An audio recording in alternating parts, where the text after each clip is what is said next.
My name is Jessica. I'm 30 years old. And I guess this is my confession. It's been a few weeks since it all went down, and I still can't believe it happened. I didn't mean to push him that far. I just wanted him to get a grip. We were at our friend's house. All of us laughing, drinking, like we always do. My husband Chad was just sitting there. Quiet. He's not a big talker, but this was different. He wasn't even saying anything about the game. Normally he'd join in, make some sarcastic comment. But he was just staring into his beer like he had the weight of the world on his shoulders. It annoyed me. I mean, we have kids. We have bills. Things are hard, sure. But I'm over here handling everything. Getting the kids to school, paying the bills, trying to make sure the house doesn't fall apart. So what's his deal? Why was he acting like such a mess? At first, I tried to be subtle. I'd throw him a few glances. Come on, Chad. Talk to me. But he didn't budge. It was starting to feel like I was the only one trying to make the night fun. So I just said it. Man up, Chad. I think I was joking. But honestly? Who am I kidding? I wasn't. I was frustrated. Everyone laughed. But Chad? He froze. He looked at me like I'd just slapped him in front of everyone. It wasn't funny. At least not to him. He stared at me for a moment, then looked away. The whole room went silent. People were still talking, but I could hear my heartbeat in my ears. I'd seen Chad get upset before, but never like this. He didn't say anything. Didn't defend himself. He just stood up and walked out. I couldn't believe it. What was that supposed to mean? He couldn't handle a joke? So I stayed there, feeling this weird tension, not knowing what the hell just happened. I honestly didn't think it was that big of a deal. We'd had our moments. Like the time I spent way too much on random stuff for the house and he didn't freak out. He just handled it. We always worked through things. So why was this so different? But I guess that's where things went wrong. I didn't realize how much I'd been pushing him. How much I'd been doing it for years without thinking. I think it started with the money. I've always been kind of bad with it. But he's always been there to help fix it. I would spend, and he'd pay. Always. But lately, I'd noticed him getting more quiet about it. And I just didn't get it. Why wouldn't he just let it go? That night wasn't just about me telling him to man up in front of our friends. It was all the other stuff that built up. The constant tension over money. The way he'd get quiet when we talked about the future. When I'd mess up again and he'd have to clean it up. Honestly? I thought he was being dramatic. But when he walked out like that, I knew something was seriously wrong. At first, I thought he'd come back and apologize. Maybe he'd even say he was overreacting. But nope. He didn't come back that night. Or the next. When he finally called, all he said was, I need some space. Space? Like, what? I'd given him space for years. He just needed to get over it. That's how I saw it. But then he didn't show up for the kids' soccer game the next weekend. Chad never missed those. Never. I'm not saying I didn't feel guilty. But part of me was like, what did I even do wrong? I mean, if he couldn't handle me saying that, how was he ever going to handle anything else? I wasn't even sorry at first. I mean, I said I was. But it wasn't like I truly understood why he was so upset. I just thought it was a dumb comment. And if he didn't want to move past that, well, maybe he wasn't the man I thought he was. Looking back, I don't know. I kind of regret it now. But honestly, I still feel like I'm right. He should have been stronger about it. I was just trying to make him stand up for himself. Right? But he didn't. And now I'm here wondering where the hell he went. I honestly thought he'd come back. I kept telling myself that. Like, this wasn't something that could ruin a whole marriage. A stupid comment in front of our friends? He would get over it. We'd move on. That's what I kept telling myself. But he didn't come back. He didn't even try to talk it through. And I know what you're probably thinking. This is my fault, right? I shouldn't have said what I said. But I couldn't wrap my head around it. It was 2 weeks later when I saw him for the first time since that night. The kids were with his sister, and I didn't have an excuse not to reach out. So I called him. I was nervous. But I had to do something. I wasn't just going to sit here and let him walk away over something dumb. When he finally answered, his voice was flat. He didn't sound angry, but he didn't sound like he cared either. "Hey," I said, trying to keep it light. "How have you been?" "Good." That was it. That was all I got. "So we need to talk about what happened," I said, my voice shaking a little. I tried to keep it together. I didn't want to sound desperate. But he didn't seem eager to talk either. "I don't think there's anything to talk about, Jessica," he said.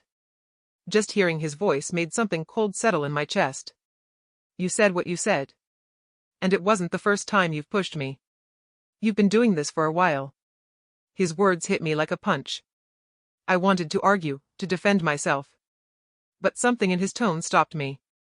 He sounded tired. Like he was done. And I hated that feeling. I hated that it felt like he was giving up on us. "I didn't mean it like that," I said, my voice barely above a whisper. "It was just a joke, Chad. You know how I am. I was just frustrated. That's all. I didn't mean to hurt you." The silence on the other end was deafening. Then he sighed. "I know you didn't mean to hurt me, Jess. But that's just it. You don't realize how much you hurt me when you say things like that. When you make me feel like I'm not enough. I'm not this guy who's just going to sit around while you tear me down. And I can't keep trying to fix everything when you don't even care about the mess you're making." I froze. He was right. In a way. I had never really understood how much I put on him. The financial mess. The emotional mess. All of it. Every time I made a mistake, I expected him to fix it. I thought it was just his job, you know? He was the husband. The provider. The protector. And I was just me. I thought I could get away with it. But he wasn't letting me get away with it anymore. He was tired of being the one to clean up my messes. And I hated that he was right. "I'm sorry," I said again. But it felt hollow. I knew the apology wasn't enough. "I don't know if I can do this anymore, Jess," he said. His voice was quiet but firm. "I need more than this. I need someone who respects me. Who sees what I'm doing and appreciates it. Not someone who just expects me to keep fixing things while they keep breaking it all." I felt like the ground had dropped out from under me. He was really saying it. He was really thinking about leaving. But then I got defensive. It's like this switch flipped in my head and I just couldn't accept it. "You think I don't appreciate you?" I shot back, my tone sharper than I meant. "You think I don't see everything you do? I'm just trying to live my life, Chad. You don't get it. I have to deal with the kids, the bills, the house. Everything. And I try, okay? I try. I just mess up sometimes." He didn't answer right away. "Messing up all the time isn't an excuse, Jess," he said after a long pause. "You don't take responsibility for your mistakes. You don't even try to change. And that's the problem." His words hit harder than any argument we'd had before. He was right. I didn't take responsibility. I never did. I always found a way to blame him, or my circumstances, or the kids, or whatever. But I never looked at myself. I never thought, hey, maybe I'm the one who's messing everything up. And that hit me like a slap in the face. But instead of acknowledging it, I did what I always do. I deflected. "Well, I'm not perfect, Chad," I said, trying to sound casual but it came out defensive. "Nobody's perfect. I'm not asking you to be perfect. But I've tried. And I don't know how much longer I can try when you don't even seem to care." And that was it. That was the moment I realized he might actually be done. The days after that conversation were the worst. I kept replaying everything in my head. His words. His tone. The silence. And honestly, I felt embarrassed. Deep down, I knew I was the one at fault. I knew I was the one who had pushed him to this point. But I couldn't bring myself to say it. I wasn't ready to admit that I might have been wrong. That I might have broken everything. I thought, I'm not the bad guy here. I'm just human. He's overreacting. I tried to act like everything was fine. Like nothing had changed. But it had. The more I thought about it, the more I realized just how much I had taken him for granted. I never saw it that way before. I didn't realize how much he had been holding everything together for me. He'd always been the one who made sure the bills got paid. That the kids had everything they needed. That we were stable. And me? I was always spending money we didn't have on stupid things. Getting us into debt. Acting like it was all his responsibility to fix. I was reckless. And worse? I was selfish. But I couldn't own up to it. Not yet. 2 days later, he called me. His voice was softer than I expected. Can we talk? He asked. And for the first time in a while, I heard a hint of vulnerability in his tone. I hesitated, but of course I said yes. We set up a time to meet at a coffee shop. The whole time I was getting ready, I was nervous. My stomach was a mess. I kept thinking about how I was going to apologize. What I was going to say. I practiced it over and over in my head. But it felt like nothing was going to be good enough. When I met him, he looked tired. There were dark circles under his eyes. He didn't look like the man I had married. He looked worn out. He didn't greet me with the usual warmth. He didn't give me that hug I always counted on. Instead, he just nodded at me and took a seat. I sat down, trying to be calm. But the nerves were eating me up inside. I opened my mouth to say something, but before I could, he spoke first. Do you realize how much damage you've caused, Jessica? He asked. His voice was quieter, but firm. You don't see it, do you? How much I've tried to fix things. How much I've tried to make it work. But every time you say something, every time you do something without thinking, it's like you're chipping away at everything we've built. It hit me like a ton of bricks. I thought I was just having little moments of frustration. But to him, it was so much more than that. My actions. My words. They were damaging him. And I hadn't even noticed. I didn't mean to hurt you, I said. My voice was shaky. It was the only thing I could say. But it wasn't enough. It never was. He looked at me, his gaze sharp. You don't mean to hurt me, Jessica. But you keep doing it. You keep pushing me away without even realizing it. You think I'm supposed to just sit back and take it, don't you? That's not how this works. Not anymore. I wanted to defend myself.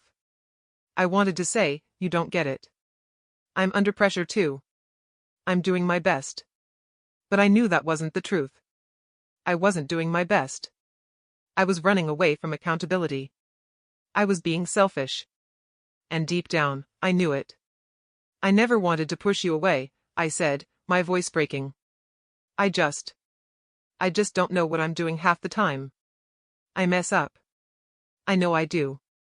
But I never meant for it to get like this. I never meant to make you feel like this. He didn't respond right away. Then he sighed. I don't know if you get it, Jess. I don't know if you're ever going to get it. You say you're sorry, but your actions don't match your words. I don't know how many times I can keep trying to fix things if you don't even seem to care about what you're doing. It's exhausting. His words stung. But they were true. Every time I messed up, I expected him to just forgive me and move on. I never really tried to change. I never really thought about how much it was wearing on him. I don't want to lose you, Chad, I said, my voice barely above a whisper. It was the truth. For the first time, I realized how much I was about to lose. I wasn't just losing my husband. I was losing everything. My family. My life. My kids. And it was all because I couldn't stop messing up. I don't know what you want from me anymore, he said. His tone was cold. Like he was shutting down. You're not the woman I married. I don't know who you are anymore. And I don't know if I can keep doing this. Those words cut deep. He was done. He was done trying. And I didn't know how to bring him back. I sat there, frozen. His words echoed in my mind. Each one slicing through me. I don't know who you are anymore. My heart raced, but I couldn't think straight. I was drowning in my own mistakes. Chad, I whispered. Please. Don't leave me. He shook his head slowly. I'm not leaving you, Jess. But I can't keep doing this. I can't keep pretending everything's okay when it's not. You're breaking me. Tears welled up in my eyes, but I didn't let them fall. Not here. Not now. I'm sorry, I said. I messed up. I know I did. But I don't know how to fix this. How do I fix this? Chad looked at me with a mix of frustration and sadness. You can't fix it in one day. You can't just say sorry and expect everything to be fine. There's so much damage, Jess. I've been there for you. I've given everything I have to this family. To us. But I can't keep giving if you're not even trying to meet me halfway. I wanted to scream. I wanted to beg him to understand. But I knew he was right. I hadn't been trying. I hadn't been holding up my end of the deal. I kept making excuses, blaming everything but myself. Chad, please. I'll do anything. I'll change. I swear I will. I just need a chance. The desperation crept into my voice. He didn't respond immediately. Instead, he looked down at his coffee cup, like he was trying to figure out if what I was saying was worth believing. I could see the exhaustion in his eyes. He wasn't angry anymore. He was just tired. So tired of fighting for something that didn't feel like it was worth fighting for. I don't know if I can believe you anymore, he finally said. His voice was quiet but heavy. Every time I think you're going to change, you just do something else. It's like you're not even listening. I don't know what else to say. His words were like a punch to my chest. All I could do was sit there, feeling like the worst version of myself. I know I've messed up, but I still love you, I said, trying to sound confident. But it was just a whisper. He sighed. His hand rubbed his face in frustration. I don't think you do, Jess. Not in the way that I need. Not in the way that's going to make any difference. Maybe it's time we stop pretending. Maybe it's time we face the fact that we're not the same people we were when we first got married. I couldn't look at him anymore. Everything I had taken for granted, the love, the stability, the family we built, was slipping away. I'm not perfect, Chad, I whispered, choking back a sob. I know I'm not. But please don't walk away from me. His eyes softened for just a moment. But then the walls came back up. I can't keep doing this, Jess. I need someone who's going to stand by me. Who's going to be there for me. I've given everything, and I'm empty. I don't have anything left to give. And just like that, I realized it was too late. He stood up from the table. I'm sorry, he said softly. But I can't keep doing this. I'm done. He walked away. And in that moment, I knew. I knew I had pushed him too far. I knew I had lost him. And I had nobody to blame but myself. The next few months were a blur. I tried to hold it together for the kids, but nothing felt the same. Chad moved out. And even though I knew I was the one who had caused all of this, I couldn't stop the guilt from eating me alive. There were times I felt like I was suffocating. I would lie awake at night thinking about all the chances I had wasted. All the moments I had taken for granted. And then one evening, I saw him again. It was brief. Just a few words exchanged. But it was enough to make me realize the reality of it. He was done. He had moved on. And no amount of apologies, no amount of begging, could bring him back. It was my fault. All of it. And now I was alone with the consequences of my actions. The regret. The pain. The loneliness. Everything I had tried to avoid came crashing down on me. I'll never forget that day. I'll never forget how I lost everything because I couldn't stop being selfish.